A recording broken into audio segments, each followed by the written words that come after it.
Negatīvie uzskati. Priecājies, ka tev ir darbs, pat ja slikti atmaksāts, nenovērtēts.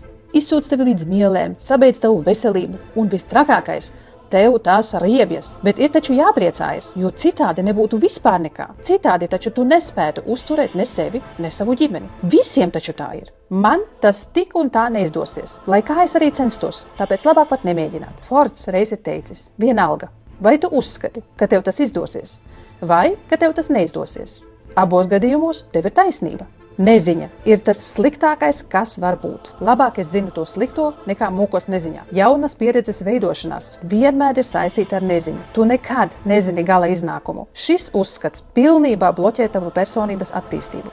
Man vienmēr trāpās tikai dzērāji, dienas zagļi, sadisti un tā tālāk. Tā ir biedējoša programma tavā zemapziņā, kura strādā kā magnēts.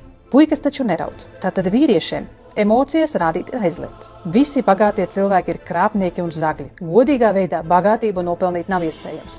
Sievietes loma ir būt mammai un mājsaimniecei. Vīrietim ir jānodrošina ģimene. Darbs, kam vajadzīga piepūle, ir vērtīgāks nekā darbs, kurš padodas viegli. Smags darbs, saldi augļi.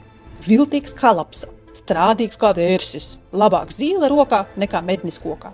Ko skolā noslinkosi, to dzīvē neatgūsi. Kādi negatīvie uzskati tev nāk prātā? Padalies ar tiem komentārā.